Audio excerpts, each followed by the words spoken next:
This is your captain speaking. We are making our descent into Las Vegas McCarran Airport. On behalf of our crew, we'd like to thank you for flying MMAjunkie Airlines. Now please fasten your seatbelts and put your tray tables in your upright position because the descent is gonna be a little bit bumpy. Alright, Junkie Nation, it's time to roll, baby, on MMAjunkie Radio with Gorgeous George and Goes. This is what we do and why we do it, baby. All night long, we rollin'! Yeah! The MMAjunkie Radio revolution is upon us. Can you dig it? There's no escape. No escape. Through the vast frontier of cyberspace and through a sea of stars in outer space. One small step for man, one giant leap for mankind. We've solidified our combat communications stranglehold. We are controlling transmission. With the use of MMAjunkie Radio and SiriusXM satellite radio technology. MMAjunkie Radio. Commence transmission.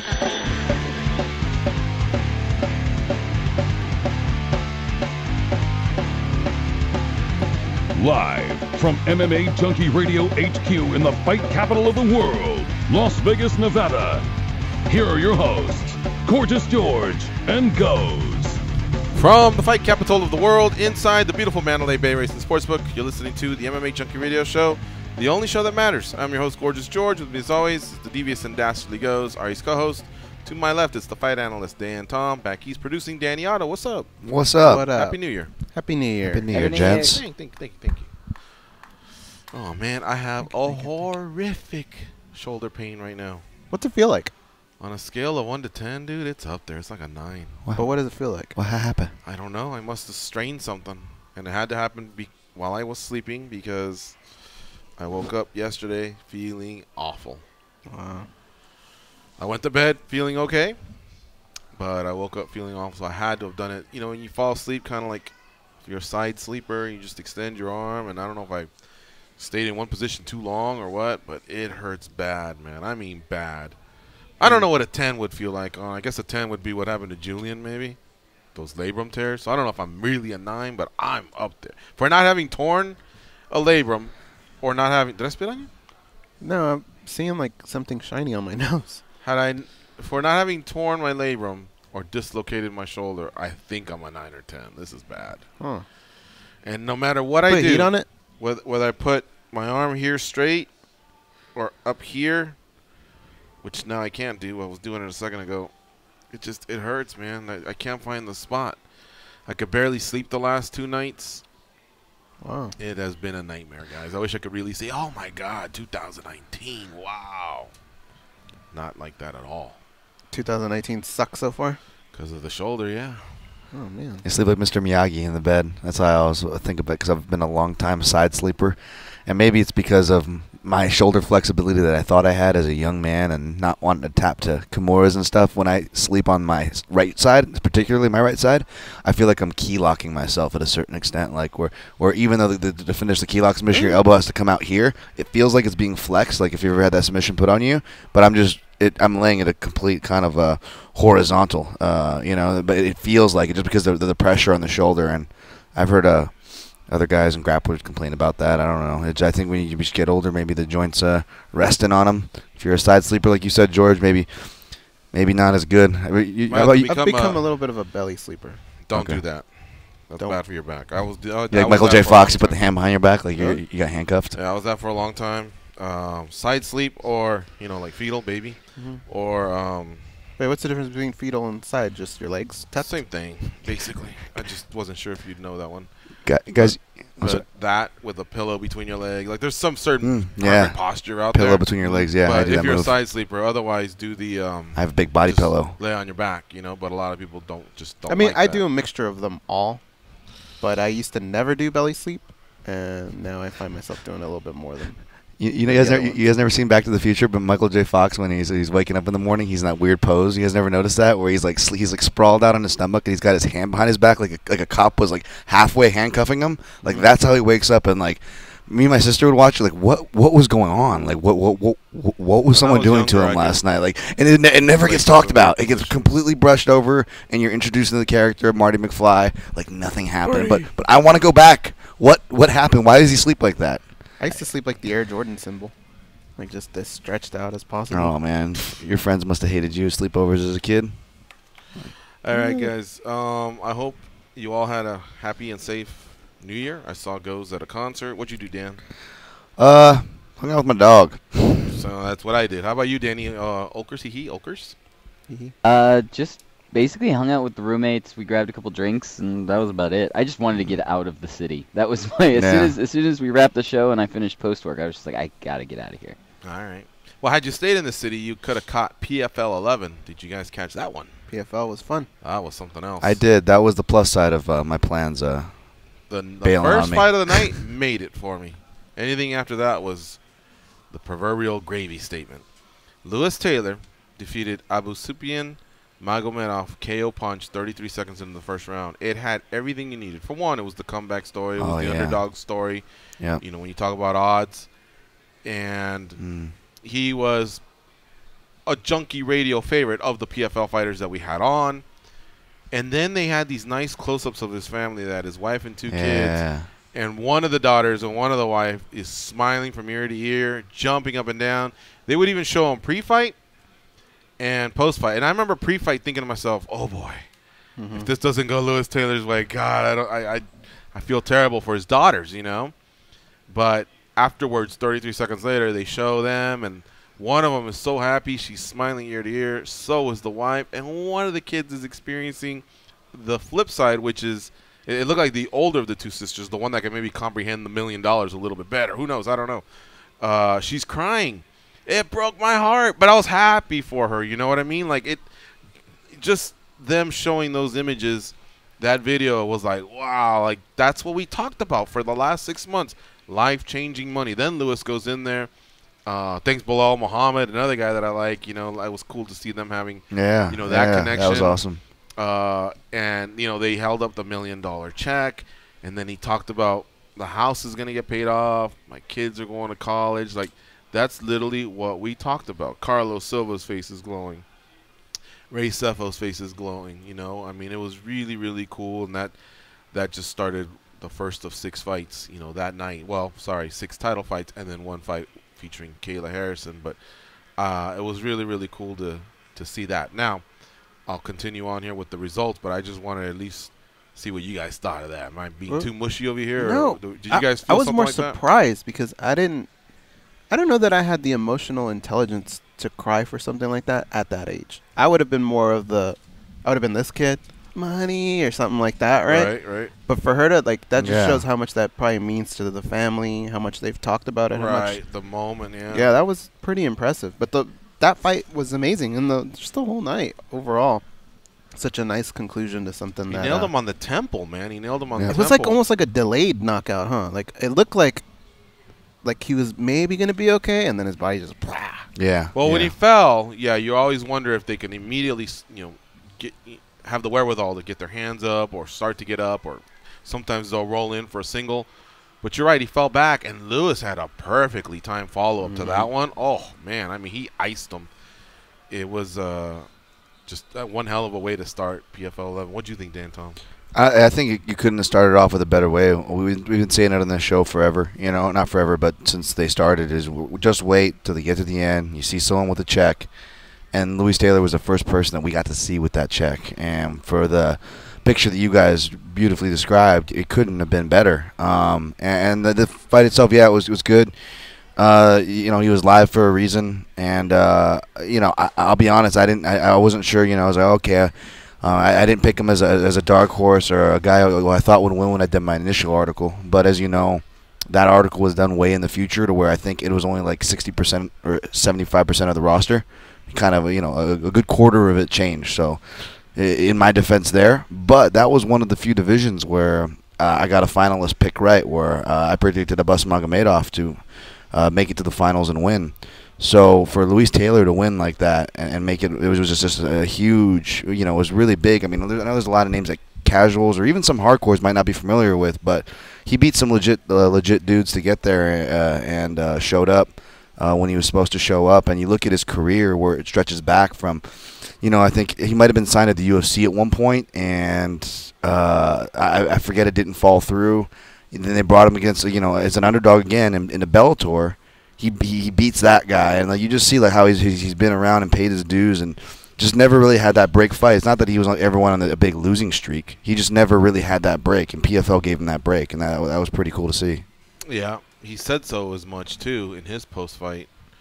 It was a great post fight speech that he gave, and Lewis Taylor's actually going to be on the show today. He'll be on in the second hour. Our other guest will be Sean O'Connell, but we'll get to that in a second. The handoff then goes over to the featherweights, Lance Palmer versus Steven Siler. They went at it for 25 minutes. What am I talking about? It was a title fight. And Lance Palmer dominated. However, you never felt like Steven Siler was out of it, per se. Like a lot of times, Palmer struggled to get the fight to the ground. Once he did, he kind of had his way a little bit with Palmer. Not in the sense that he bloodied him up or bludgeoned him or anything like that, but there was some good writing time. He would score points. He would secure rounds. He did his job. There'll be some criticism, obviously, because the fight before that ended with that beautiful KO. But I don't think Lance Palmer cares. He comes from the wrestling background. He's proud of it, and I think he's of the opinion, hey, you want the passing game? Stop the run. I got a triple threat. I'm running a wishbone here. It's up to you to do it. Gutted for Steven Siler a little bit, but you know what? I wanted both guys to do well, so that's just the way it works out. I wish Steven Siler would have had a moment. I think he did. Was it the first round, actually, where he actually staggered Palmer just a little bit, but he couldn't capitalize. He was trying to do a few knees, and he was throwing some punches. But Palmer just has great cardio. He has a game plan that he executes. He's just really, really unstoppable. Dan was talking about predictions from the early part of the year. I'd have to go back and see what I said. All right, but I'm pretty sure I had Palmer in a final, more than likely against Harrison, just because you didn't know that they were going to meet in the semifinals. Yeah. And to be fair, probably a good chance I may have said Harrison, just because Harrison had never lost up until that point. But I don't remember. But regardless, I knew Palmer was going to be there at the end. You know what I mean? So really, congratulations to Lance Palmer. Not only has he won the World Series of Fighting featherweight title, but now he's a Season 1 champion for PFL, yet another belt, and, of course, a big check that he can hang up there and be very proud of. Yeah, definitely. I don't know if you want to quote me too much, because me and Goz were talking pre-show about our PFL predictions, and in short, I got both of you guys' opinions a bit mixed up, so I don't know how reliable I'll be in that department, so don't feel bad there. With Steven Siler, I just feel like he's had too many of those fights where you just kind of know when it's not going to be his night. And he's just very tough. He's tough to put away. But Lance Palmer is just a guy that I think everything was clicking for in this tournament, in this fight. And I'd have to say, coming out of this season, he's the guy that I would pick to replicate that in Season 2. He'd probably be my biggest favorite to do that all over again. Well, Siler has an active guard. So even when he got taken down, you could see he was trying to maybe set a few things up. And when they stood, he just has a different type of stand-up. It's nothing traditional. But because it's so unorthodox, you have to be wary of that. But again, his face didn't show anything that resembled, when you see scores of 50, 30, 43, you're thinking, wow, that dude must have got jacked up on the bottom, But again, Steven Siler, I think, made him earn every single one of those rounds. But if there's anything I can say, it's immerse yourself in wrestling and stop the takedown. Because if you can do that, then you'll have a little bit more of a shot. At least in that division. That division's very heavy with the those top two guys who I'm sure will be back next year, Andre Harrison and Lance Palmer. In fact, I know every champion will be back. It's whether or not Harrison decides to come back or not. But not all of them. Not all of them. What? Not all the champs are coming back. Sean O'Connell. Oh yes. We'll get to that. Nathan Schulte defeated Rashid Magomedov. I had predicted Magomedov was going to win this fight because I thought the experience from the UFC was going to be something that's hard to match. He went 6-2 or 6-1 in the UFC, very respectable. They just chose not to re-sign him. And Nathan Schulte, his teammate down in American Top Team, rose to the occasion. Not just in this fight, but he had a good regular season, he's now the third millionaire as they go from middleweight to featherweight to lightweight. Another decision, closer though, and Schulte's just a name I had not even heard of before PFL. Before the PFL season started, and here you go. They made themselves a young star, or at least a piece, that they can build on. He's a tough kid that just wouldn't go away. And multiple times this season where maybe other fighters would have caved, he just always seemed to be there, would never go away. He's just a tough cat, but I don't know that he gets the respect that he deserves. Yeah, I will say I can understand why people maybe weren't impressed by his wins, and I won't defend him there. But in my defense, and kind of his defense as well, is he was a guy to watch. Now, in my article, part of it, when I originally wrote it, I actually had to leave about at least a guy or two off of each list, just for Is this the one that you did in June? This is the very first one. I just did leans when they initially announced their roster. So it was before their season actually even started, which is why, cut me a little slack here. The roster actually changed by the time it actually went to market, so to speak. But there are a lot of relevant names. So I had my favorite one for lightweight, for example, was Islam Mamedov, but the other top choices were Chris Wade and Rashid Magomedov, two guys that Nathan Schulte beat en route to it. And that one, people were upset with that one too, including obviously Chris Wade. But the thing is about him is that we saw his pressure and how difficult it was to deal with, and I actually had him in my defense on as the other choice here for a guy to watch as far as the sleeper, because when I was watching his footage, it was tough because he didn't go against top level guys, but knowing he was going at American Top Team and seeing his skill level, he just reminded me of a more technical Diego Sanchez, and we've seen that if you're durable, you can come forward and you could just kill so many guys in his games. He has the judo, to where he's not a fish out of water when it goes on the ground, and he can dictate whether it goes there or not. So regardless of how refined his striking is, he has that pressure. So he's always winning rounds in the sometimes not so educated judge's eye, and he's technical. So it really tough guy to deal with. That was your third millionaire of the night there before we got into the women's lightweight featured bout, which featured Kayla Harrison versus Moriel Shemeski. Shemeski didn't make it easy for Kayla. I know she was only in there for just a little bit over 2 minutes or 3 minutes, but you could tell she was kind of challenging her in certain little spots. Just that Harrison's a freight train, man. You know what I mean? She's very strong. She's very technical. She's very confident. But I'd like to see Shemeski just fight somebody else in the future, and I bet you she'd be pretty good. So which is the same thing I felt about Josette Cotton, who also lost to Kayla Harrison. But what we're witnessing here is somebody pretty special in Kayla Harrison. Yeah. I hate to compare her to Ronda Rousey because everybody does it. It's probably going to get old for her. But really, that's where I kind of disagreed a little bit with Ali, is I feel like for as good as you are, there's still moments in mixed martial arts that are going to test you and show you that you still need to fine-tune a couple. You have to experience a few things. And with Ronda, you look at the fights like with Liz Carmouche, when the first time she had her back taken and the way she reacted to that. I think those are all like learning stuff that you need to learn before you get to that big title fight, the one that's going to prove where your status is amongst other women. And I think Kayla still needs to kind of go through that, and I think this fight had a little bit of that. Well, yeah, I agree. Problem is, she's probably not going to get much of that. But you never know who you're going to get it from, She's going to get to 6-0, and we're going to be thinking, she's just it. I mean, that's just her trajectory because of how great she is.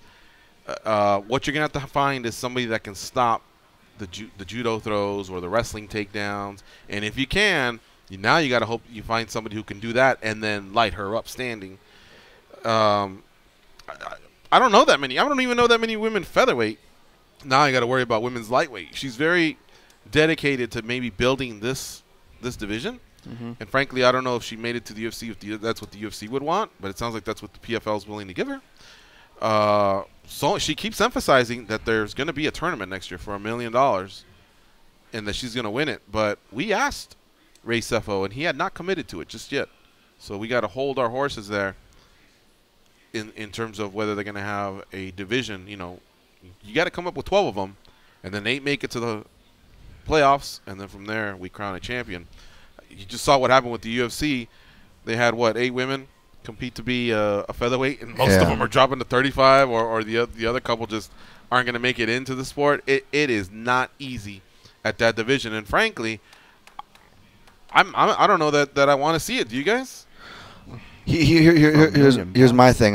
Initially, I had the same feeling. A lot of people on Twitter where you're like, "Oh man, you're gonna kill the competition. Why don't we just give you the $1 million now and you just go get your skill?" Obviously, that's not my opinion. I'm coming strong on the other side to be critical here. But I would argue this is where I ultimately kind of rested. Is I think it's a really smart move if they did commit to it. Here's why.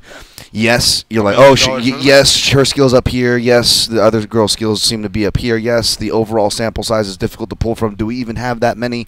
But as hard as those things are all very valid, guys, but as hard as that is going to be to find her competition, it's going to be hard either way. I would just to go, wait a minute, you mean I can earn some money, get some major PFL spotlight? I might not even have to run into this chick into the finals, or, I wouldn't, fight her for regular money, but, $1 million on the line plus all the other money, because PFL fighters are getting paid at every tier, plus whatever other earnings I can get in exposure I can get in the second season. I would argue it's good. Of not bringing bantamweights? Now that's tough. I would say maybe it all depends on what kind of static they're getting behind the scenes as far as people wanting to come for the second season. They saw the checks out. Now they're hungry. They want to come for that second season, like we were talking about, and even they were anticipating whether we were speaking to Ray or anyone else from the brass there. So yeah, I would still say yes, but only for the second season. Bantamweight's one of my favorite divisions, man. Top three, lightweight, featherweight, bantamweight for what that's worth. But yeah, shot I gave you that's a good one. I love bantamweight. And how about all the flyweights that got cut from the UFC? Yeah. If they're still looking for a home, I know we keep saying, well, they're going to go to one championship and mess with Demetrius. But remember, that's the other side of the planet. A lot of people may not want that. I could see people taking less just to stay stateside. It could be, yeah. Now, here's the thing, guys. I think this is what it boils down to. Kayla Harrison could very well just be one of the biggest stars PFL ever has. And if they're looking at her doing for PFL what Ronda did, then I guess I understand it's a business decision to just have a division around this lady who's going to destroy everyone. But I don't think there's going to be anything compelling about a tournament for the women's lightweight to see, oh my God, who's it? At least not from this hardcore fan. Now, you put 12 bantamweights or 12 flyweights, you're going to get some really, really good fights, and you're going to get some well-known names. The thing is, do they outweigh the power that apparently Kayla Harrison has? The network likes her. PFL likes her. And, again, PFL just handed out, they said $10 million, in salaries. They got a season 2 that they're committed to. But at the same time, do they have the capital to survive and stay in business unless they're actually making the ratings? They're in the ratings game. They're not in the pay-per-view game.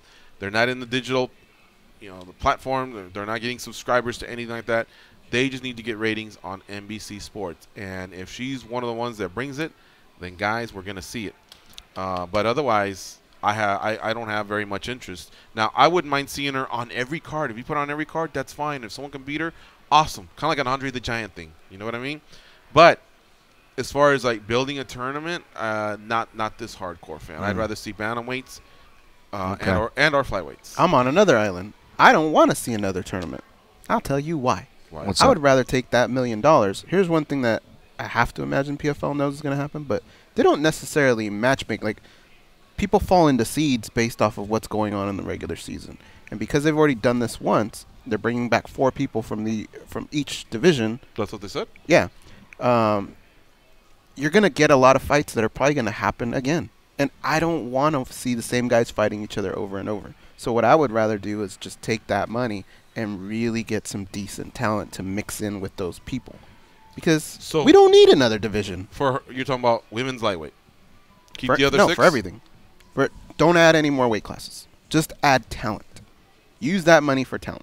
Because Kayla could still fight people. Deeper divisions? Have deeper divisions, but have Kayla just fight people. You could still build her that way. She doesn't have to fight for $1 million.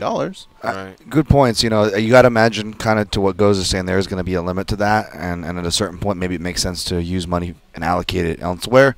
And also to George's point, as far as bantamweights go, one of the things I noticed, and even some of the guys I picked to win or do well in the featherweight tournament, like Timur Valiev, I believe, are guys who competed and won titles at bantamweight that were moving up. I think half of them were, ironically enough, like the Russian guys or Dagestani guys, a lot of them were bantamweights moving up to compete at featherweight. So they were natural bantamweights. Kind of like a tough scenario there. So. And did you guys know? Remember Fightnomics? Yeah. What was that guy's name? Reed Harris or Reed Kuhn. Yeah. I remember looking at his chart, and when you, sorry, whatever the ratio was of heavyweight fights, sorry, of division to knockouts, it all had to do with weight class, with the exception of bantamweights. There was a little spike on those guys, believe it or not. They got more knockouts than featherweights. Oh yeah, they're bangers, man. Especially right now, it's crazy. So The top it's level. interesting that if there could be some talent out there, just that like look at Joe Warren, for example. He is, I know he's older, he's past his prime. He'll tell you that, but he's a name. He'll talk some smack, and it looks like he's getting phased out at Bellator. So there's one. You know what I mean? And then you just start building. Maybe a couple of the flyweights that got released by the UFC. Hey, you want to be a bantamweight for one season? Boom, you're in. Or just go after flyweights altogether. But to Goz's point, yeah, I guess if you wanted to save that money and just make her deeper divisions, she can still fight. I'm okay with that too. We'll see. You know, Ray seems like they're holding on to some really, really good news. That's one thing, and it looks like they're not committed to women lightweight just yet. So we'll see. All right, look, that's a good halfway point right there to stop. Let's take a commercial. When we come back, we'll take some calls, and then we'll recap the other half of the call. The other half of the fight card, PFL 11, which took place on Monday night. We'll talk about the light heavyweight matchup with Sean O'Connell and Vinny Magalhaes, the heavyweight matchup with Felipe Lins and Josh Copeland, and of course the main event, which featured Magomed Karamov versus Ray Cooper III. Stay close. It's MMA Junkie Radio on Fight Nation Channel 93.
Do what they say, and your life will be a lot better. Here are Gorgeous and Goes.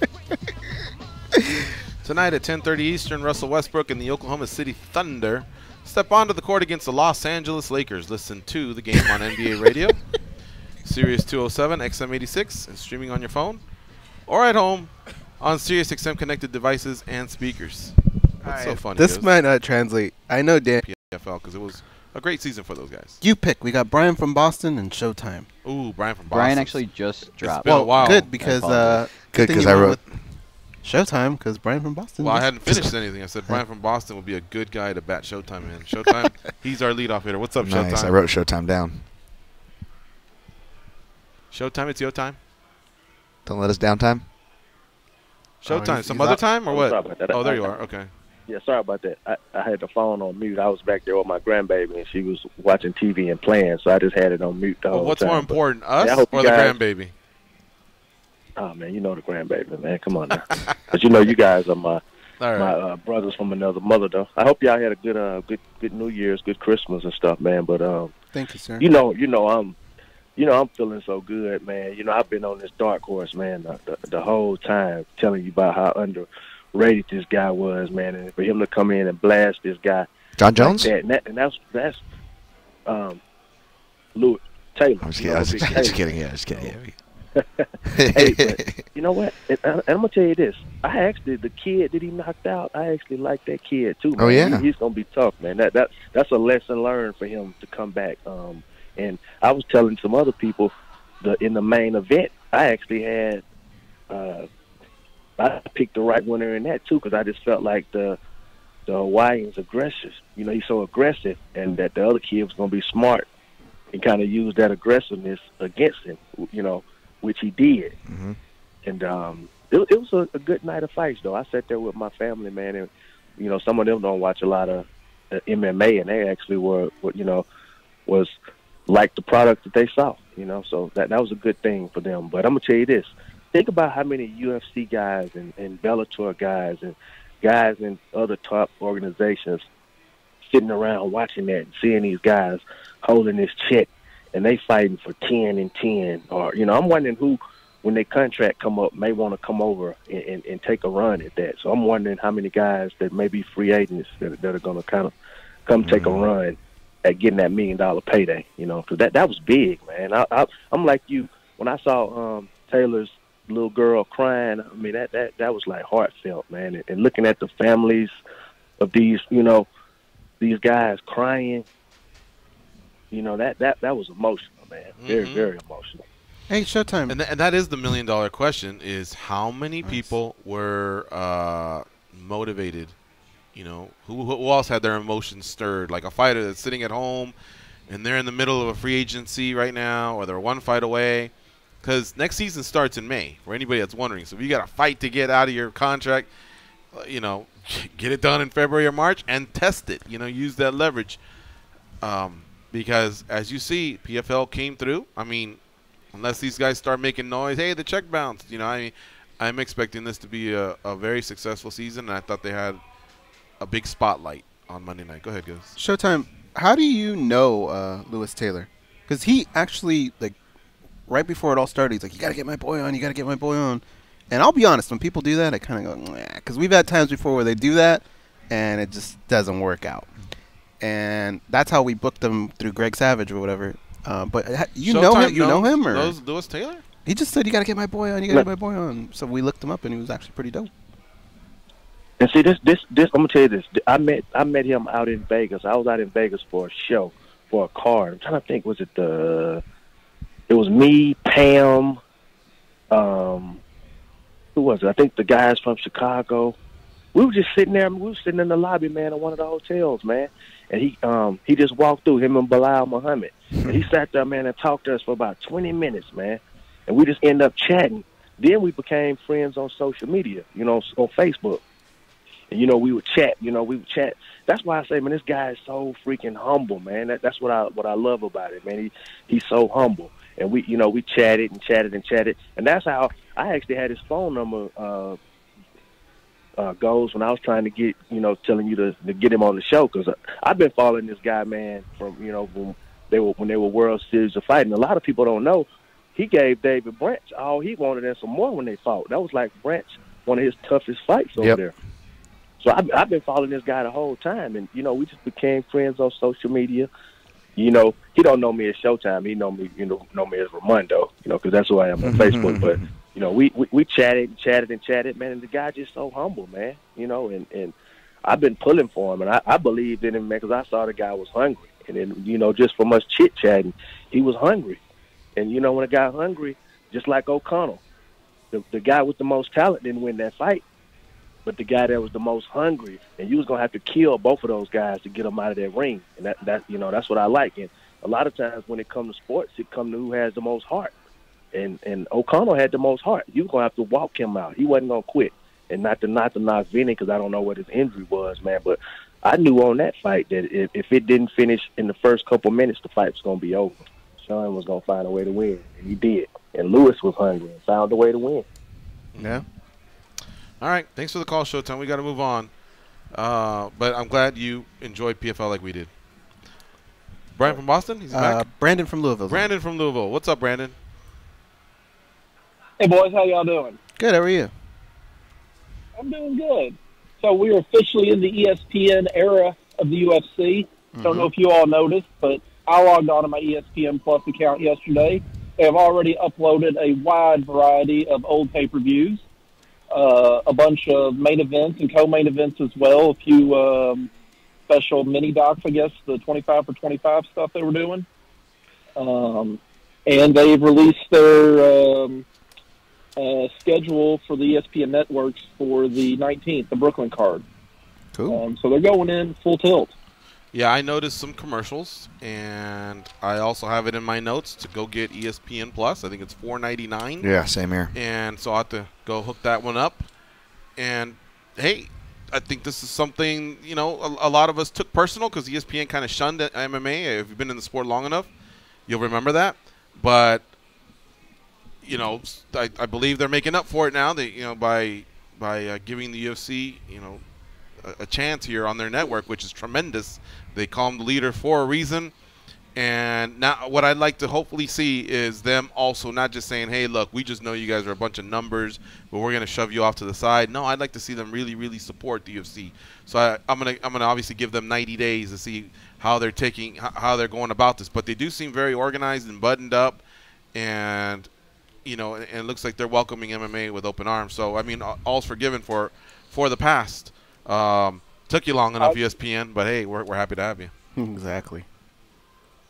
GG, I'd say go ahead and get your subscription now.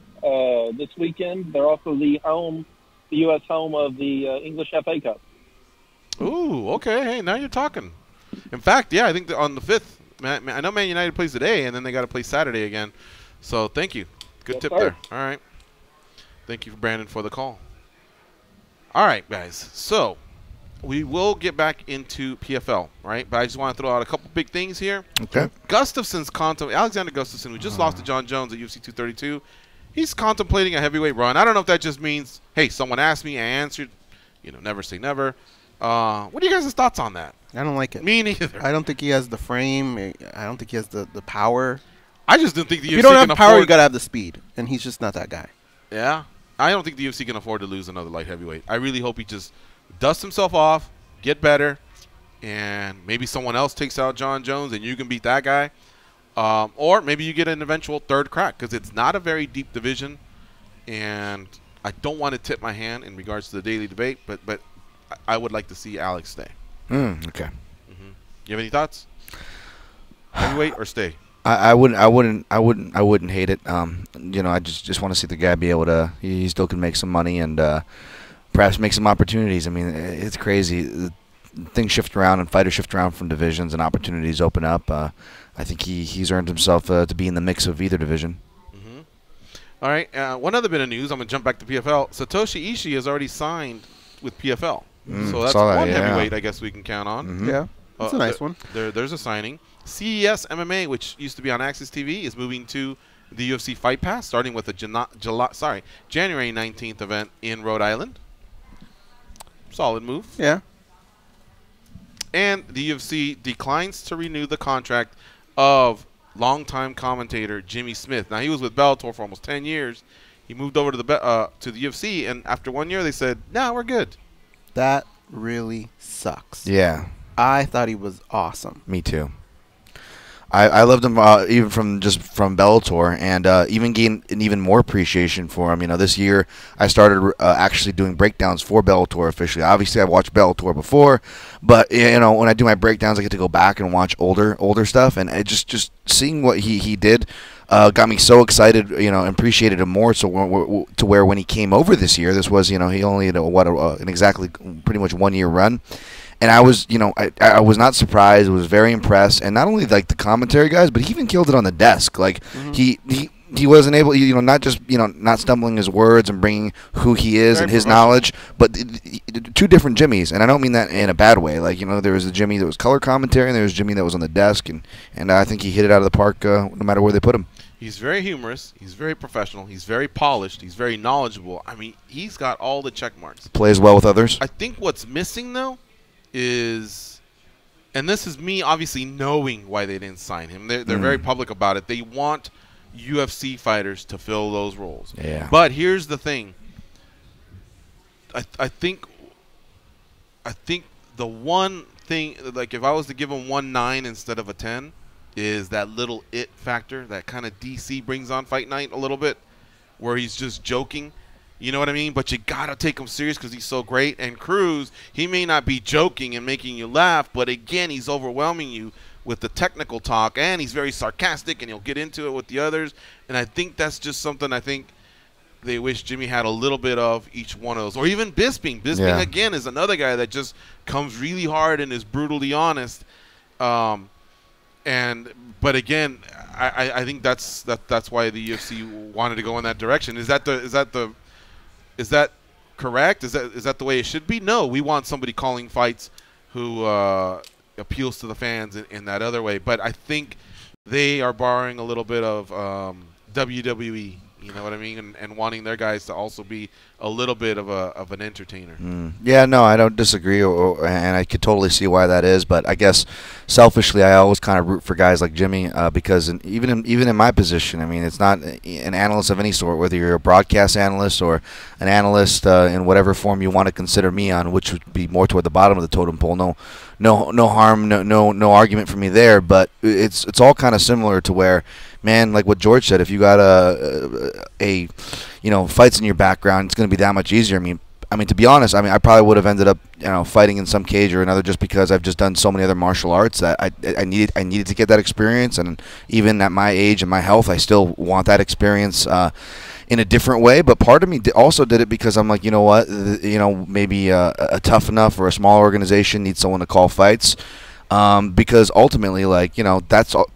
I mean, this is my dream job, man. I can't even imagine ever, being on a radio show, much less writing for a website that got me in MMA. So I definitely don't want to, not say I'm already doing my dream job, so to speak, but. Man, the one thing I love, personally, guys, I would love to do is call fights. That's what I feel like ever since just watching, I would watch basketball and get excited, like, oh, who do we got? Marv Albert today? Who do we got? Oh, no, we got Walton. That guy sucks.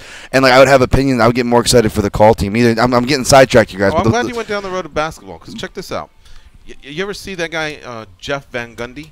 Yeah. Oh, yeah. There's nothing special to his look or anything, but he's very like a Furby. Huh? He looks like a Furby. Right, but he's very entertaining because he's so outspoken, So even though he hasn't racked up these titles or nothing like that. Always sweating. He's just kind of that guy, and they stick with him. And I think if Jimmy kind of just took a little bit of that and molded it, maybe the UFC would have kept them. But again, it's not that he did a bad job, but in reading what they're wanting, you either got to be some fucking legend in the sport, a world champion, or just be really, really over. I'm sorry. I was thinking of Stan Van Gundy. Who would be MMA Stan Van Gundy, by the way? Who's the animated guy in the corner? Who's oh no. All right, what are you telling me with all these baseball signals? What do we have to do? We have one more commercial. I want to say some messed up things, but I think I'll save it for when we come back. I really hope the best for Jimmy Smith. Sorry, I got a sidetrack. I apologize. That's the point. Aikman. That's the point. Troy Aikman just gets the job done. He's very cut and dry or whatever, but you never tune in to get these side bits or anything like that. Tony Romo, on the other hand, he kind of jokes around. He does, you know what I mean, and he's a little bit more, I guess, colorful. Yeah.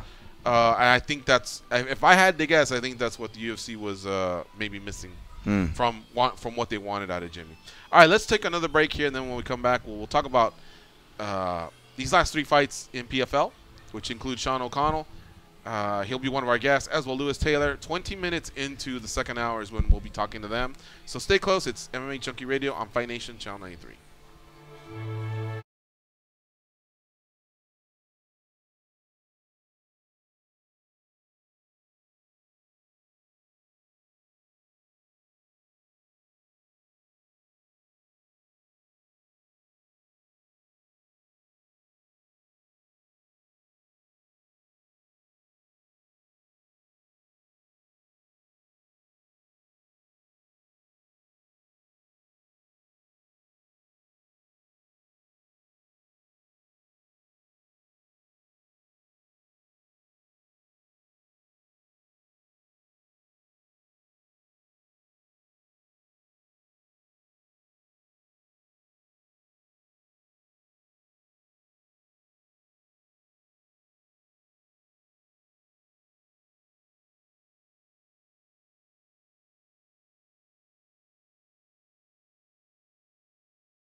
Injuries forced them to retire undefeated from MMA with a record of 0-0-0. They are Gorgeous George and Goes. And this is MMA Junkie Radio.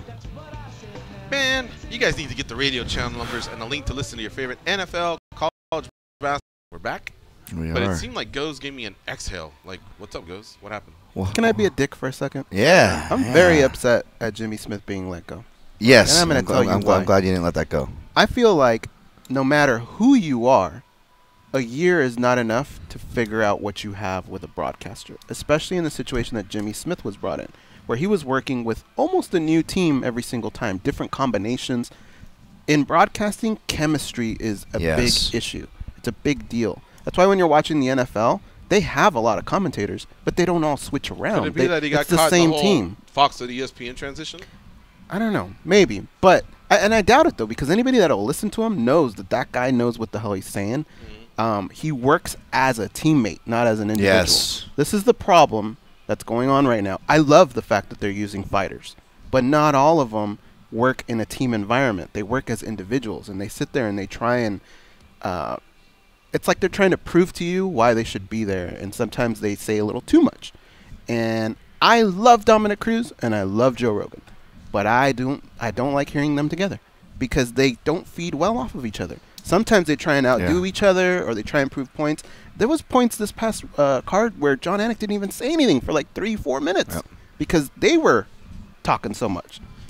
That chemistry has to be built over time. And I don't think it's fair for Jimmy Smith to only get a year to prove that he can work well within that chemistry. Now, maybe it's another reason why they let him go, maybe. But he is incredible. I would have held on to him. If you go back and you listen to John Anik, and I'm not saying John Anik was bad when he started. I thought he was great. But listen to him day one and listen to him today.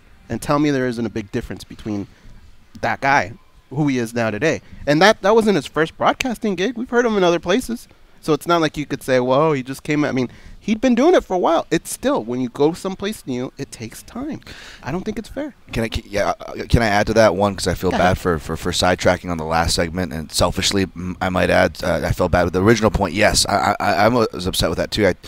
And tweeted my best to Jimmy, but to what Goes just said, I said plays well with others, and Goes just nailed it. That's exactly what it was, and it's tough, and that in my opinion makes his performances all the more better because he never had that set balance. And even more to Goes' point, while he's bringing in other examples here, what's been a lot of the complaint lately, a lot of the pay-per-views, right? You just cited one from this last weekend. We'll go back another one, UFC 231. It was Rogan was too far this way, while the fight was too far, or the other guys is too far this way, and you need that kind of binder, you need that mesh in the middle. And when I went back through to watch fights, I did some study for year-end awards. I was going through all the cards of the year, not watching all the fights obviously, but picking and choosing my spots. I got to UFC 225, great card earlier this year in Chicago, right?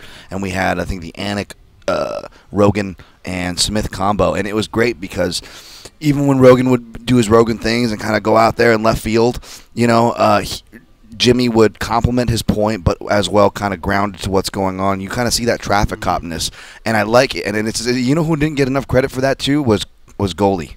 Goldie, we all like to take shots on Goldie or whatever, but Goldie, you go back and watch, and he was so great at policing Rogan, and I don't mean that in a bad way. I'm a Rogan fan. Rogan does a great job. Far be it for me to criticize, but if we're being critical, and since we're talking about it, Rogan would kind of get off track or this, or maybe talk about one guy too much, and Goldie would bring in stats on the other guy. Real clever, right? To kind of balance out the talk, because not saying, Joe, you're talking too much about this guy. It's he's like Joe Rogan is like the bowling ball heading toward the pins, and Goldie or these other guys, whether they're color commentary or play-by-play, you kind of have to keep that ball in play, right? Keep it in play. You have bumpers up. You can't let it go too far to one side. And Goldie didn't get enough credit for that, and that's something that Smith was really strong at doing. I think that's what you were kind of trying to articulate as well. Yeah. He always was that guy, but he had the knowledge to back it up too. That's the thing. My last point on all this is when you're a fighter, first and foremost, that's what you are focused on, being a fighter. And when you make a lot of money, some of these fighters do, and you do some of these cards over and over, you kind of phone it in. And some of those guys, sometimes I feel like they do that. Every time Jimmy Smith has that mic, he's done his research. He's asked questions. He's interviewed the fighters. He knows what's going on. I think sometimes some of the fighters, and I've done it before, I think they just kind of phone it in for a card. And I think you're going to get that when you use high-level athletes, whether it's ESPN, whether it's NFL, whatever. They all do it. All right. Good stuff, guys. We got to do this quick break here. It's the top of the hour break. We'll be gone for about 60 seconds and we'll be right back and talking about mixed martial arts. So, this is your chance to go grab a beer or go to the water cooler if you're not at work, or you have one hell of a boss if you can go get a beer and you're at work. Now, seriously, we'll be right back. It's MMA Junkie Radio on Fight Nation Channel 93.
love this song.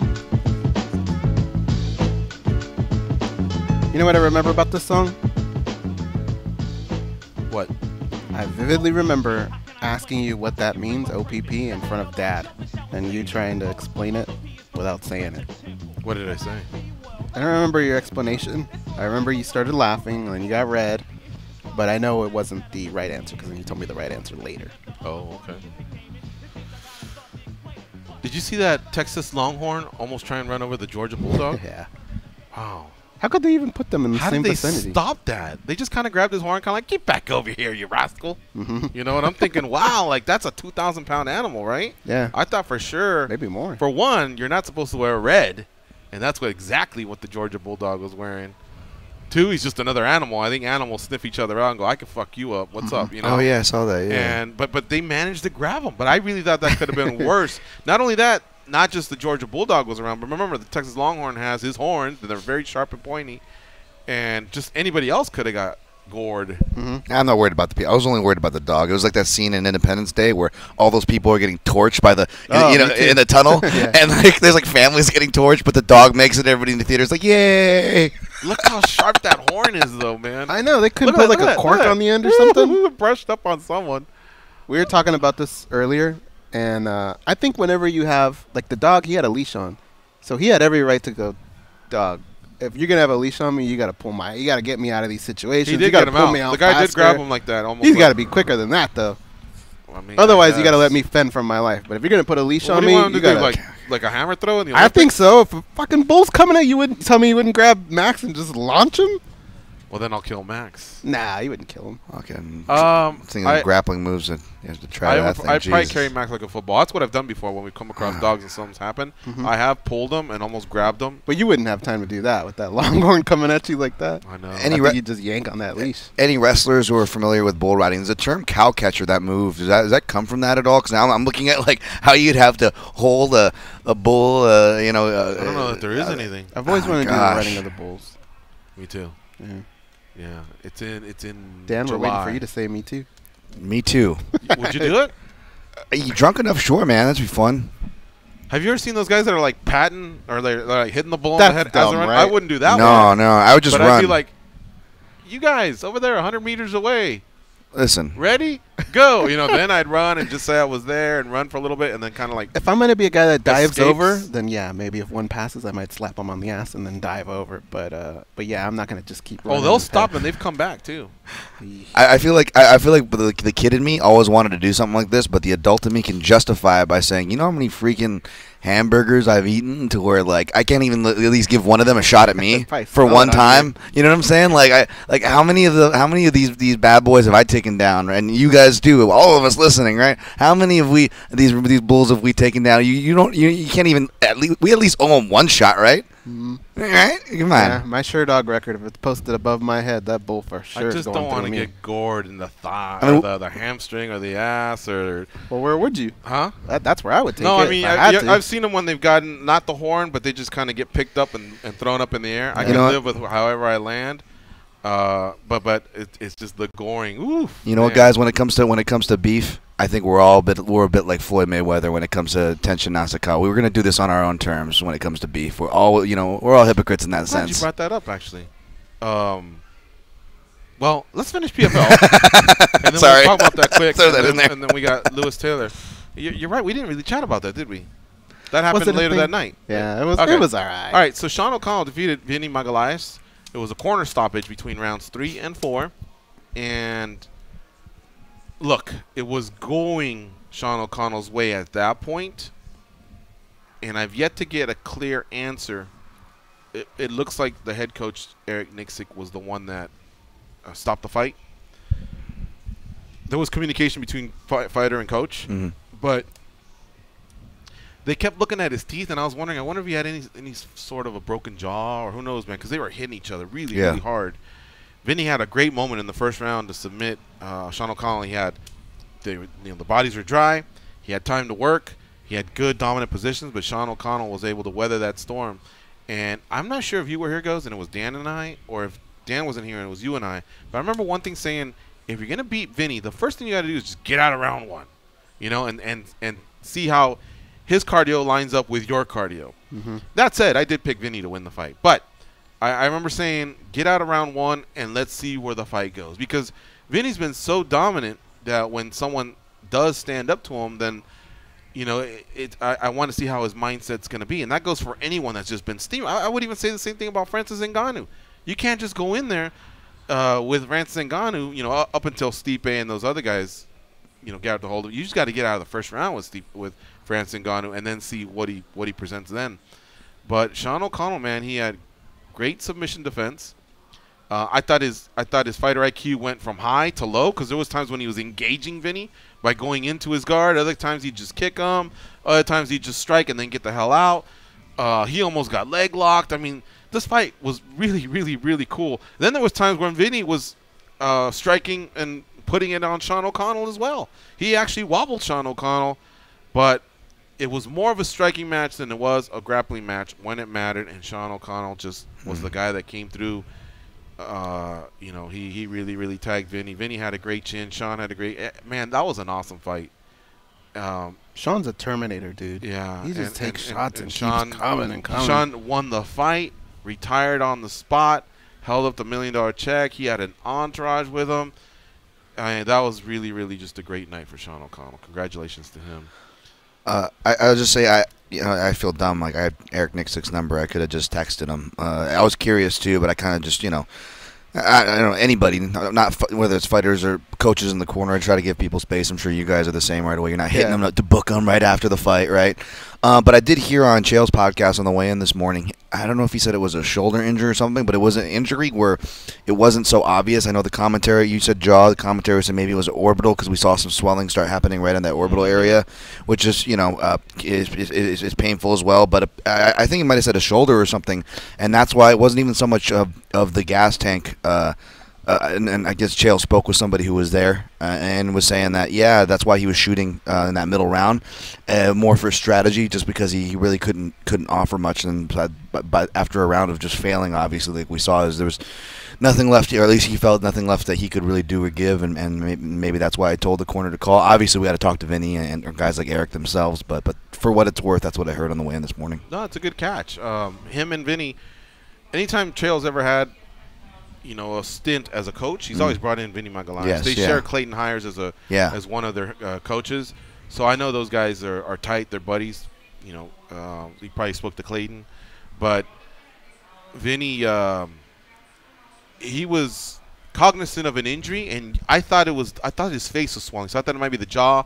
Then they showed his teeth were bloody, and I thought maybe it's one of those. Remember, like Kim Couture, or even Randy. Randy had the upper, Kim had the lower, I believe, where the jaw was just split, and I thought it might be something like that. I thought it could be an orbital. I mean, this was a very violent fight, I didn't think it was a cardio issue. Even though he was tiring, he didn't look like, oh, I'm knocking hard, or, I just don't want to go back out there, I'm scared. It wasn't anything like that. It was something serious, but shoulder could be a stinger, could be, arm goes numb, who knows. But, I don't want to take anything away from Sean O'Connell. Oh, yeah, no. He fought great. And in fact, on the Sean side of it, and the grander observation is something you guys tell me if you guys noticed this, is it felt like with the $1 million on the line, especially this last card, especially more than the other ones even, felt like everybody's fight IQ was better than it's ever been. And some of these guys we have, like Sean O'Connell, we have a sample size. We've seen him at all different levels, right? I feel like all these guys, when the $1 million were on the line, the fight IQs were at an all-time high. And I say that because in contrast, this isn't me even being nitpicky. God forbid I would not trying to pick on high-level fighters in the UFC, but even in the UFC, the top of the the cock of the walk, so to speak. We've seen lately, whether it's like analysts or even just people commenting online, been some questionable fight IQ, right? We're like, why did this guy do this? Why this guy? And we keep hearing that word fight IQ by a lot of the commentators, and I think fairly so to some of the but it's kind of funny. I don't know. Am I alone here when the $1 million on the line? Like Sean, I thought Sean perfect game plan. A great fight, but there was a time. Do you remember? I think it was in the third. Where he played a bit in there and almost got armbarred. He left the leg in there, if I'm not mistaken. Wait, was it the arm? Yeah, an arm as well. They were both attacking each other's legs, and you could hear Jeremy Horn like, "Get the hell out of there!" Yes, just stand back up. Now, again, to Vinny's credit, there was a couple times when they stood up, and Vinny threw some great strikes at Sean and wobbled Sean. Yeah. But I think Jeremy Horn will roll the dice on that versus you just getting on the ground. Because anytime he was on the ground, you could just see Vinny like, that's where I want to be, And he was trying to look for any form of an attack, but he was tired by then, and Sean was very very well trained in some of these positions. What I will never forget about that fight is that exact moment you're talking about, where when he got out of the submission, Vinny had this look like, fuck, that was my chance. Yeah. I won't have that again. It looks so demoralizing. And I felt like Sean had a good beat on it, because you see some guys, they talk to him after, like, why did you jump into Oliveira's guard? To Felder, like other guys before, they go, I could see it in his eyes. The reason why I didn't do it the other times, I was smart, but wasn't smart that time, and had us worrying, but it ended up paying off. Sometimes you got to give the fighter the benefit of the doubt, because they can see where the fighter's at in there. But you're right, it got us all scared, especially when Vinny almost had that armbar locked up. But I always love it when the corner too, because Jeremy Horn's a guy who has burnt guys with last-minute submission wins. Or you go back to, what was it? Like, UFC? Oh shoot, I don't want to even quote the number, but Liddell, he got caught with the he got Liddell with the reverse arm choke. Like he's gotten guys before. He's played that spoiler, And I always think back to that Mark Lehman. Which fight was it? Where was it? Was it? Was it? He used to fight at 155, not Steamroller. I'm not thinking. Shane Roller. That's it. And I think it was Shane Roller Pettis. Was it, guys, in WEC? And you just hear Lehman go, triangle, watch out on the triangle. And he was yelling the whole fight. What does he get caught with? What does he get caught with the triangle? And you're just like, I forgot about Shane Roller. He was a nice guy. Yeah. Remember, he had one of the best street fight stories ever. He was at a party, or was it Jake? No, I think it was Shane. He picked up a bicycle. Yeah. All right, listen, we got to hustle through this, man. Philippe Lins defeated Josh Copeland. Now, Josh Copeland, we love the cuddly bear, but he had a horrible fight IQ, because there were times where he was just like, hey, I'm just going to put my head down. Oh, yeah, that was bad. Shots. Yeah, you're right. Look, if you got away with it for a certain point, I think there's some value in the sense that if your thing is to fuck with somebody and say, hey, look, I can take your best shot, and here you go, and you got away with it, okay, I still wouldn't call it a smart tactic. But if you got away with it, I can see, wow, even the commentators were saying, like, what are you supposed to do if you can't get rid of this freight train? What's he going to do? But to Philippe Lins' credit, he kept throwing strikes. And to, lack of credit to Josh Copeland, he kept doing the same thing. He was more of an exhausted fighter, man. But if you're more of an exhausted fighter, I can't think that that's still a viable way to win the fight. I guess you throw haymakers until you either fall down, someone takes your back, or you get lit up or whatever. But, I mean, he was just taking shot after shot and not throwing nothing back. I didn't understand that. Philippe Lins, he was just the better fighter that night, And I kept thinking every time Josh Copeland was going in, he would maybe regain his composure and maybe he'd be able to get some hands on Philippe Lins. But he took a lot in the clinch. He took a lot in too much. Open. And to come back I didn't feel like that was a $1 million game plan, the strategy. I almost wonder if it was more than gassing, if he had like hands broken or something and just felt like he couldn't do anything, and the $1 million was on the line, so he's like, screw it, I'm going to go. And Danny will appreciate this reference. He, Cuddly Bear Copeland, like Homer Simpson versus Dredrick Tatum out there, just like doing that approach. Like, I'm just going to let him tire himself out of my face. There we go, Danny. Elbows or something. But, hey, again, can't take anything away from Philippe Lins. He was your winner. Oh, yeah. Lastly, Magomed Karamov defeated Ray Cooper. We talked about Ray Cooper and Vinny Magalhaes possibly being the MVPs of their season. And that's fine if you want to call it the regular season. But when it came down to the Super Bowl, they both came up a little bit short. Ray Cooper was very, very wild with his strikes early, and he had to take he had his back taken. Magomed Karamov was able to get a little bit of ground and pound and some damage. Then Ray Cooper was able to, get the fight stood up. But Magomed Karamov was just, pretty slick. When we were told that by Ali Abdelaziz, he thought, hey, this is going to be my guy. This is going to be one of my champions. And up until that point, it wasn't a great night for all these guys. I mean, someone had to win in Palmer Seiler, but Magomedov lost, Vinny Magalhaes lost, and, in this case, Ray Cooper, many people hailed him as possibly, being the favorite in this fight. But Magomed Karamov did come through and won for him. So that was the main event, and that fight ended in the first round, and that was it for PFL. Now, we mentioned Kayla Harrison over Moriel Shaneski. If you didn't hear that, you'll have to go back and check it out in the SiriusXM app. But Kayla was very dominant. Overall, I was just very, very pleased with the night of fights, and I thought it was a perfect lead-in for whether you stayed home or went out enjoying your New Year's Eve. Yeah, it was. Go ahead, Dan. Oh, I was gonna say, yeah, I couldn't. The welterweight final. None of the names I'm looking on here, I didn't pick any of them right as far as that. Though I will say Magomed Karamov, he was one of the later guys too to come into the tournament. I will say so. I didn't know as much about him going in as far as doing my research, but I had this sneaky feeling before the fight. And shouts to guys like Showtime who are on the other side. I was like, oh man, too many people are on Ray Cooper. It feels like we're all overlooking the clear dangerous opponent here because we all got swept into that narrative. I mean, I got teary eyed to start the show with Luis Taylor, and I got teary eyed to close the show because of the Ray Cooper one where you see him getting teary eyed, and we've had him on this show how many times, and he's just okay, sure. And he's actually like opening up, and he's like tearing out. I'm like, no, you're making me cry, Ray. Stop it. The mom's going on there. He's going to buy me to pay off my house. And I'm like, no, stop it. No. Yeah. I loved it, though. I loved it, guys. That's why I took the ride. I'm glad I did. Hey,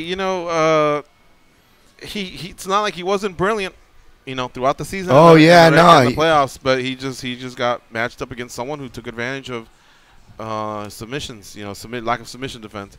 All right, I know we're running out of time before we get to our guests. Real quick, Floyd Mayweather defeated Tenshin Nasukawa over at Ryzen.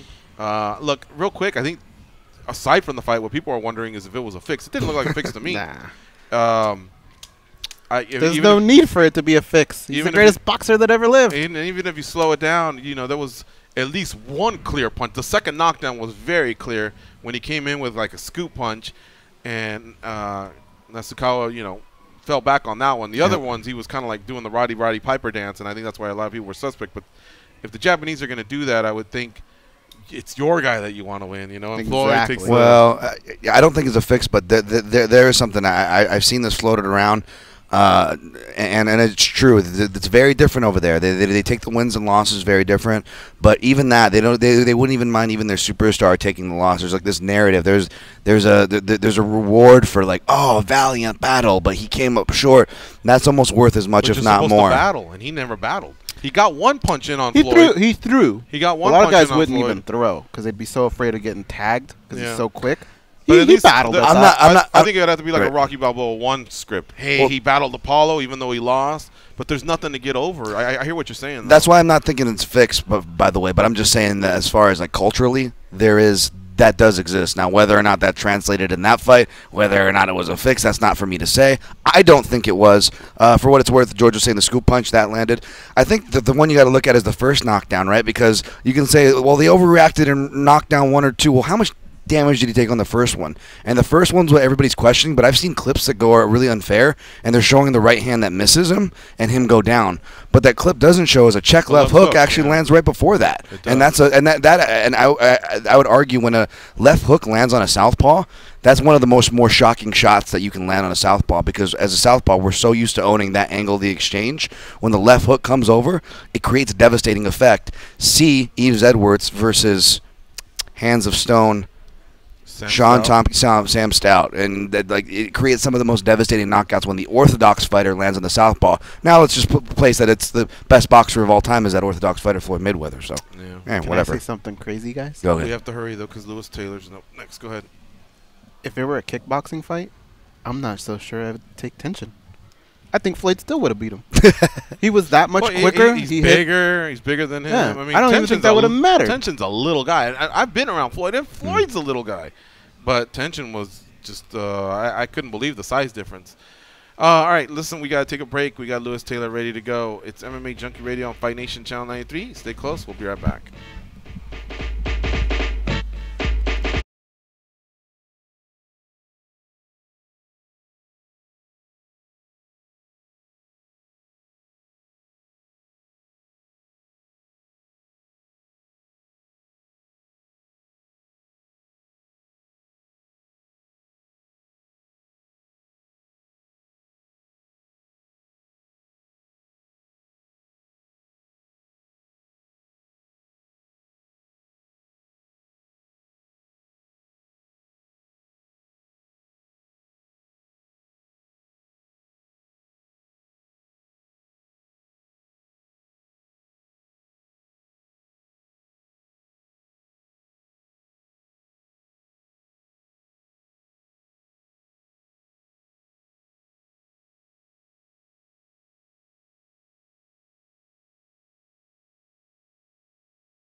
They are the stretch marks on the underbelly of the MMA community. But hey, stretch marks are the new tats. They are Gorgeous George and Goes. The NFL playoffs are here. Listen to every game on SiriusXM. We kick things off Saturday with a wild card doubleheader with SiriusXM NFL Radio. Your daily commute takes you down the road to Super Bowl 53. Follow it all on Channel 88, streaming on your phone and at home on SiriusXM connected devices and 12 abs that I thought you were weighing in at 170 or something like that. But you're right, middleweight champion. I apologize for that. Congratulations, man. That you rose to the occasion at the right time. That punch was a thing of beauty. The follow-up, them panning the camera to your family pre and post KO. One of the little daughters is super happy. The other one's emotional. Lewis, I was melting in my couch. I couldn't believe what a start that was to the PFL broadcast, and what a cherry it was on that Sunday. That was your, the PFL 1 season for you. It was a very magical night, and through the power of prayer and hard work, I was able to persevere, and it couldn't have been a better picture and a better start for this 2019 year. Mm-hmm. Hey, tell me about that. I'm very curious. One of your daughters was very happy. The other one was very emotional. You know them well. Tell me a little bit about their personalities. Why did we get that reaction from that was so different between them? It is funny. They grew up same parents, same household, but they are totally different from one another. And so it always surprises me and my wife, just the differences. The one that was crying is actually my little tomboy, and the one that was celebrating is the girly girl. So it's like they both just oppositely wore their hearts on their sleeve, Man, that was so cool to see. And now their college is paid off. Their house is paid off. That was cool to hear, and I'll tell you why, because we can all relate. And I thought it was also a good plug for the PFL. We kept saying all season long that lives were going to be changed, and you were actually breaking it down for us on national television. Do. Like you said, you alluded to it for a second. You was like pre-fight. I don't know why they did that. Right as I'm in the cage, they panned to my daughter. I was like, no! As you're focused for the fight, then you see your daughter's on a big screen, and you're like, I can't lose in front of them. I want to, it was a reminder, but it was a real reality fight, reality check right there. So I was very happy to see them, but it was also a huge distraction real quick. Yeah. And so to start the fight, Magomed Karamov, very aggressive. He came out there. He was trying to stake the claim to the center of the cage. He threw a couple kicks. What were you thinking? I mean, you weren't in there for that long, with Abu Sufyan Magomedov. You were only in there for 33 seconds, but he started off a little bit aggressive early on, and then you came in over the top with that left hook to the temple and a beautiful follow-up. But can you take us through those 33 seconds since like I said, the fight wasn't that long? I'd love to hear it. I know. I'll give you a minute to take you through 33 seconds.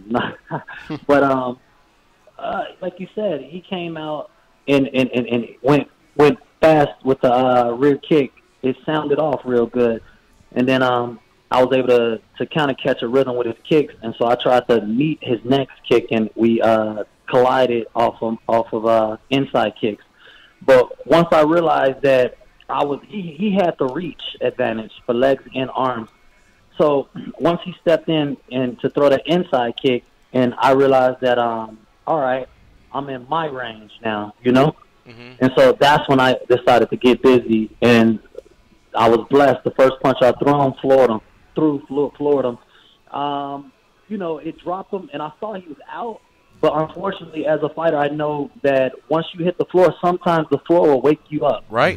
Right. So you'll hit the floor, your head, it'll jerk your brain back up, and then next thing you know, you're pulling guard and you're back in a fight, and the ref didn't stop it. So I didn't want to risk that. It was too much on the line, man.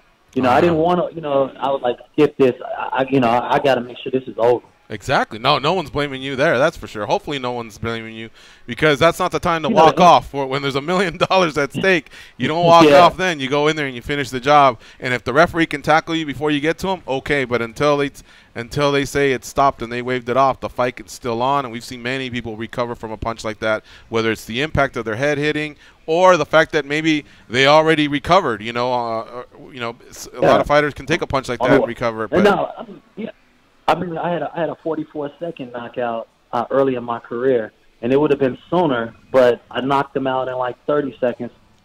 But in that time, I jumped up on the cage. I started celebrating because I cracked him, and I saw his eyes roll back. And he, it was timber time, so I just went to start celebrating. I knew it was over, and the ref made me get off the cage, made me go finish him some more, and the guy was out. So when he saw me on top of him, he was like, wait, what's going on? And I'm like, then the ref stopped the fight. And I'm like, you idiot, the fight's been over, Yeah. And I didn't want that type of scenario to happen again, You have to make sure it's over, put the nail in the coffin. Lewis, so let me ask you about the big punch. I've seen many people get hit in the temple like that, but not flattened out the way you did it. Were you aiming there, or were you aiming for the jaw? I know there was, he's a little bit taller than you, and you kind of like left your feet a little bit to land the punch, but was that precise exactly where you wanted to throw it, or were you just aiming for the head and it landed where it landed? I was aiming. He was actually blocking his jaw, and so it hit his head. And it was just, I have a lot of power, and so it was just the brute force that really knocked him out more than the flushness of the punch. I actually knocked out one of my coach's teeth during practice as he's holding past, just trying to make sure my accuracy was on point. My power is sick, man. I lean on my wrestling because I'm a very strong individual. And, when you have muscle, you'll fatigue faster if you don't pace yourself. So that's always in the back of my mind for a 5-round fight. But if I land on you, I'll knock anybody out. Lewis Taylor is our guest here on MMA Junkie Radio. He is the PFL Season 1 middleweight champion. He defeated Abusipian Magomedov via KO punch. 33 seconds into round 1 goes. What do you have for Lewis Taylor? Lewis, I'm going to try and word this properly. In past fights, I know it's all about getting the victory. And as soon as you get it, there's probably that emotion of, yes, I got that victory. I'm one step closer to moving on to what my goal is. And with that comes money and that sort of stuff, rankings, all that. But this may be the one particular time where really the money might have overshadowed everything, right, because of how much it was. Can you talk about the second you're pulled away, what is that first emotion that comes through your body? Is it, I'm a millionaire, or is it, I just got a victory, what's up? Like, what was it any different for you? Honestly, I hate to keep bringing up negative past for myself, but 2 years ago, I was in a Hulu theater fighting David Branch, and I lost. And that's the only loss I had the last probably 8 years.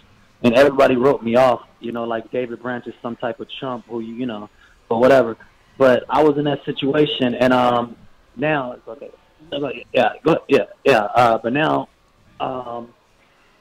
now I'm just, I wanted that belt. I wanted what I left in New York 2 years ago. I wanted the redemption. Everything else is the cherry, it's the nuts, it's the whipped cream. But I was coming there to redeem myself, and so I can stop being labeled as the underdog, and people can stop just thinking that I'm some type of tomato can that keeps getting lucky. Wow. That finishing sequence that you had, I know you and George talked a little bit about that, but was it something that you saw in tape that you felt like you would eventually land, or was it just something that happened on the fly? It was actually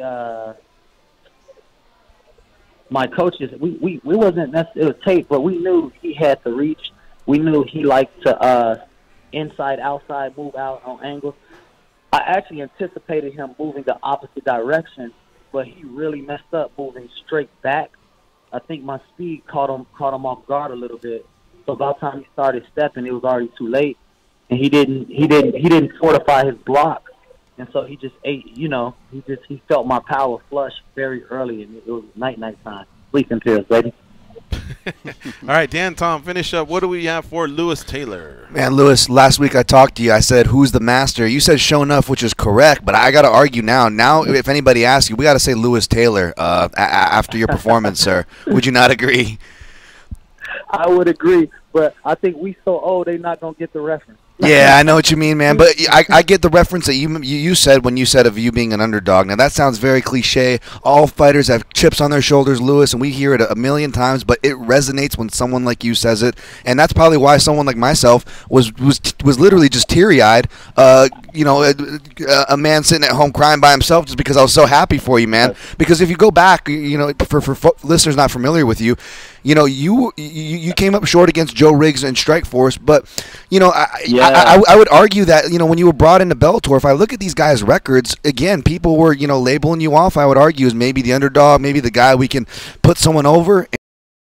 You were scheduled to face Uriah Hall. You had to pull out, unfortunately, due to a back injury, right? I mean, all these things that you did show up in certain spots, and just some things look like were beyond out of your control. Am I giving you too much credit? Am I wrong? No, you're exactly right, and it's a long journey, and those are the things that people overlook. Again, I fought Joe Riggs in like my 4th or 5th fight. He was an experienced veteran, and I was winning that fight as well, and he clipped me, and I didn't know how to handle damage in a fight, and it was experience that helped him prevail in that fight. But I've been trying to become a better fighter, each step of the way. But, people don't want to give you any room as a learning curve or anything. Oh, he's gotten better. And even in Bellator, they consistently, both times I had 2 KOs in Bellator, first-round KOs. But every time I was always brought in to be the guy who lost or to be the stepping stone for whomever they were trying to promote. And I wanted to be a part of that Bellator tournament they used to have. And after the fight, I'd be like, hey, so can I get in a tournament? Nope. And then they did it again. Nope. And I'm like, wow. You know what I'm saying? Like, I just knocked out the guy. Then on top of that, for Bellator, I knocked Joe Bettapo out in 2 minutes, and they turn around and give him King Mo, like 2 months later. I'm like, really? Wow. All right, Lewis. I know we got to keep it short. You got a family waiting for you, a breakfast waiting for you. What's for breakfast? We were trying to guess over here. I got red velvet pancakes, some eggs with some cheese on top, American, and some biscuits and gravy. Ooh, that's good, man, that sounds good. Oh, nice. You're killing us over here. All hey, right. But one last thing. You're in season 2, right? I didn't hear you retire. Yeah. Hopefully, I'm ready for it. I'm ready for the contract. I don't have nothing else to get ready for. So for me, all my energy is going to 2019, and as they say, there might be they're not like carrying it over in that way. Like you're only the 2018 champ. But for me, I'm treating this as I'm the champ, and I got to defend it, and I want to be right back at Madison Square Garden in 2019, winning another check. That's what's up. All right, man. Enjoy breakfast. Enjoy the title. Happy New Year. Thanks for letting us be part of the ride, and we'll talk to you soon, all right? Thank you. Have a good day. See you, Lewis Taylor. Take care. Well, it couldn't happen to a nicer guy. Seriously. All right, let's take this quick break. When we come back, we'll talk to Sean O'Connell. The Real OC defeated Vinny Magalhaes to become the Season 1 champion for PFL in the light heavyweight division. Stay close. We'll be right back.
They taught Andy Griffith how to whistle. Here are Gorgeous George and Goes. Tonight at 10:30 Eastern, Russell Westbrook and the Oklahoma City Thunder step onto the court against the Los Angeles Lakers. Listen to the game on NBA Radio Series 207, XM86 and streaming on your phone, and at home on SiriusXM connected devices and speakers. All right, our second guest, another champion from the PN, the retirement. Holy cow. It was good to be you on December 31st in the city of New York. Yeah, it was a great night. It was a really fun fight. It was, if you can have a storybook ending in mixed martial arts, that was as close to it as I'm going to get. So I was really happy to have it go the way it went and have everyone, so many people. We had over 100 people from my hometown. Wow. And my wife and I have been talking about it a lot leading up to the fight, and it felt like the right time to pull the trigger. And I'm just really grateful where we're at right now, and that the PFL made me a part of their inaugural season. Mm-hmm. And Sean, before you actually got the win, I thought you had won one of the biggest battles, and that was to survive with Vinny. Vinny got you down in round one, and he had plenty of time to go to work. He was in dominant positions, but I wanted to ask you, you had a great coach in Jeremy Horn, who I'm sure prepped you for all this. What were you thinking when you were actually there? Were you confident in your training, or was there a part of you was like, God damn it, Sean, what were you thinking? Well, it was both. It was like when he got me down, I was frustrated with myself for letting him get me down. And then as he advanced and got on my back, I was like, geez, what are you doing? How are you going to let Vinny get on your back? But at the same time, I was comfortable and confident that I had been put in similar situations and really bad scenarios in training and had found ways to work out of them and been coached up on ways to work out of them.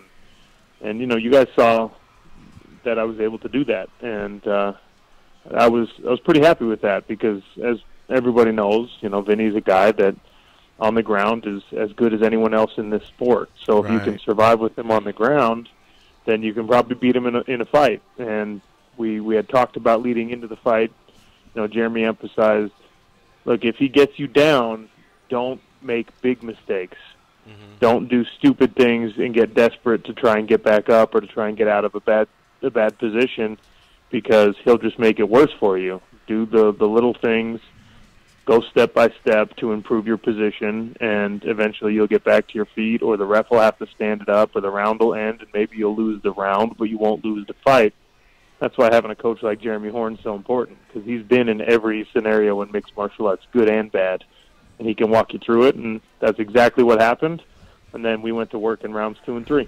What percentage of your camp was even dedicated to just starting off in messed up positions in the jiu-jitsu game? I got to imagine that was a huge focus of your training camp.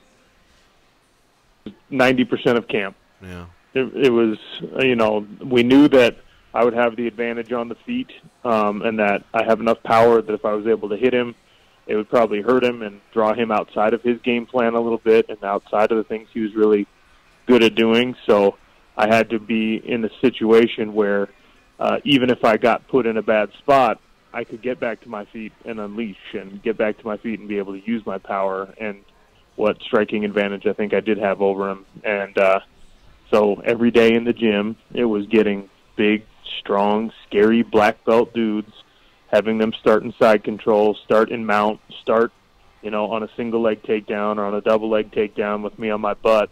And that's where we started the round. Right. And then it was a fresh guy every time, a fresh guy every minute, a fresh guy every takedown, a fresh guy every whatever scenario Jeremy wanted to put me in, so that not only was I working against guys who were technically superior to me in jiu-jitsu, but they were also fresher than me.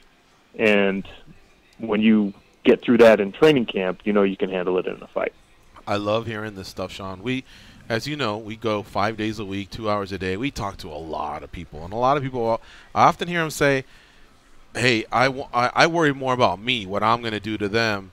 And I'm like, damn. I would still dedicate a huge percentage of my camp if I had the skills and the balls to ever be a fighter on focusing on what they did and making sure I can stop that, because I think there's a lot to be said. For one, you walk in more confident, and two, I also think that like at the end of round 1, I don't know what you felt, I don't know what Vinny felt, but I'm sure there had to be a little bit of a sway of momentum, you know what I mean, to be able to say, hey, I just took your best shot.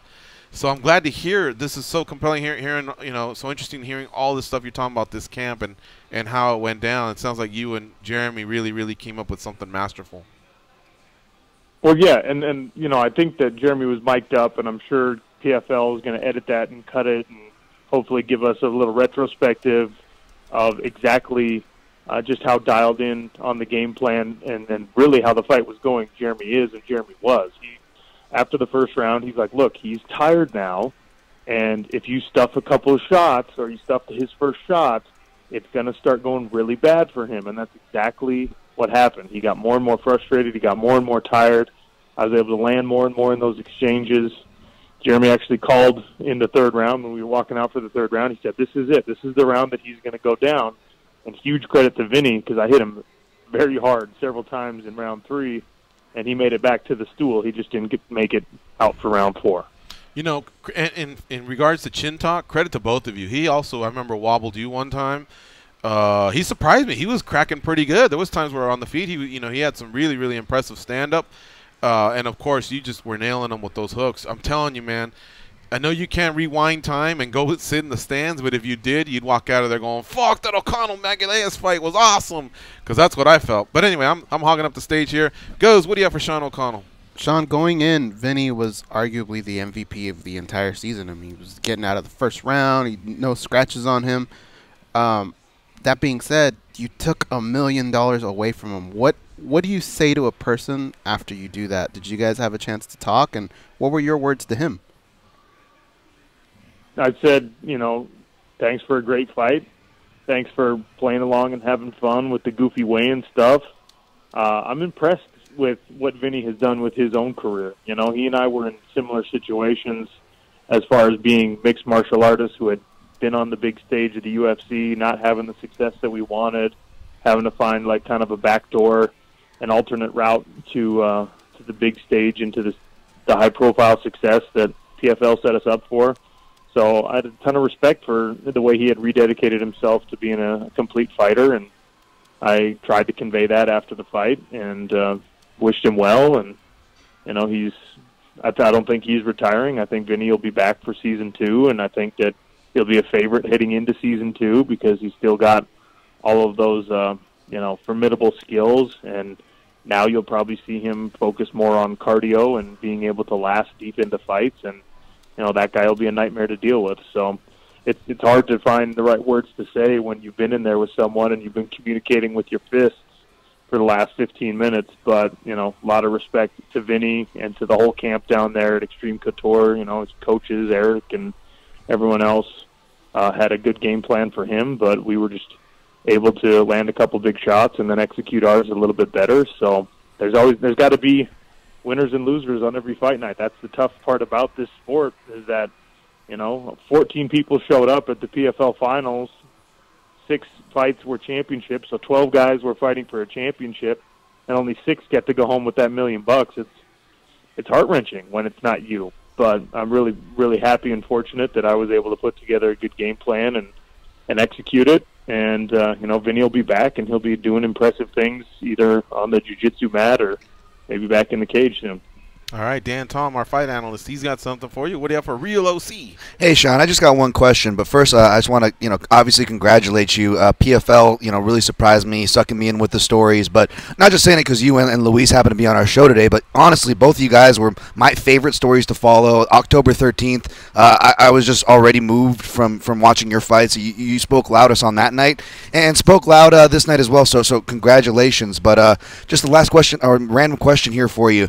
Your book, sir, the first when you won, I was like, well, it looks like he's got another book to write. And I went back to look at your book, and Hellbound/Heaven Sent, the Angel War Book 1, I believe. You can find it on Amazon, and perhaps other places if you want to let the listeners know, Sean. But a two-part question. Is there another book to come now in your story? And is the artwork that I'm seeing from this book, is that akin to the beautiful ink work you have in your body, sir? So the cover art on that is actually the tattoo that's on my left side, and then the next book coming out will be the sequel to that book. It's people think when I try and push, hey, go read my book, they think it's like my life story or something like that. Right, it's not. Right. It's a novel. It's a completely made up science fiction story that came out of my head, and the next one will be the same thing. And I don't think I'm interesting enough to write a book about myself. So we'll just keep it to these these fun made up stories, and hopefully people out there are nerds like me and want to read them. But yeah, man, I love writing. It's a huge passion of mine. Now, hopefully, I'll have a little bit more time to do it and can find some balance. Maybe I'll going back to only training once a day. But yeah, I hope people check it out, and I hope if they like it, they give me feedback. And even if they don't like it, I hope they give me feedback. Amazon is the best place to find it. All right, Sean, I got to ask you one last thing here. There was a point in time where you were taking control of the fight even when he was on the ground and he was exhausted. But like you said, Vinny's a gorilla on the ground. You don't want to mess with him, but you were dabbling. You were in there and you were dabbling, and he almost got you. How pissed was Jeremy at that? Jeremy was pretty upset at that. It wasn't as almost as people think it was. Like the people were like, oh, he almost got you with that arm bar. And I was like, no, he didn't almost get me. I was already, by the time he locked onto my arm, I was already working my elbow back south of his cup, and there was no way that he was going to finish that. But I understand why people felt the way that they did, because he's one of those guys that you give him an inch on the ground and he's going to take a mile. So Jeremy let me know how displeased he was with that, and he was right. I mean, in a situation with $1 million and a belt on the line, you should not play with fire. You don't go swimming with a shark, especially when you can just have him stand back up, and then he's the one at the disadvantage, especially with how much damage he had already taken. So the point was taken well in the corner, but he did not get up off the stool after that. So I didn't have to worry about putting on a better fourth round. So what do you do now for the next few days? Just wake up and go to your banking app and see when the wire comes in? How's that work? No, man, I'm working today. I've got a full-time gig with Sirius XM. I do their Pac-12 channel, and we had a bunch of bowl games this weekend, the Rose Bowl and the Holiday Bowl and all that stuff with Pac-12 teams involved. And the coaching carousel's spinning right now. College basketball's in full swing, so I'll be back on the air this afternoon on Sirius XM channel 373 talking Pac-12 sports. Right on. Well, hey, it was a great season and a great career, and it was capped off perfectly. And also, congratulations to you and your wife. You have another baby coming, so that was just great to see all these stories unfold on the 31st. And, again, that was an awesome fight, Sean, so congratulations. Thank you, and thanks for having me. Thanks for your support throughout the season, and I'm sure I'll see you guys around. All right, Sean. Take care. Folks, follow him on Twitter at RealOCSports. That really was an awesome fight. I can't say enough about it. It went back and forth, back and forth. Vinny will be back. He's not done. And, he was a beast throughout the season. So I imagine next season there's a little bit of a there's a lot he can replicate and then just fine-tune things a little bit. There'll be a chip on his shoulder for sure. Yeah. I agree. All right, folks, that is our show for today. Big thanks to Lewis Taylor and Sean O'Connell for their time. Congrats to both of them, two of the newest millionaires in the sport of mixed martial arts. And thanks to Greg Savage for lining that one up. All right, we'll be back tomorrow with another edition of MMA Junkie Radio. For Danny and Dan and Goes, I'm George. Have a nice day. Go out there, be a champion. Happy New Year. And go Man U.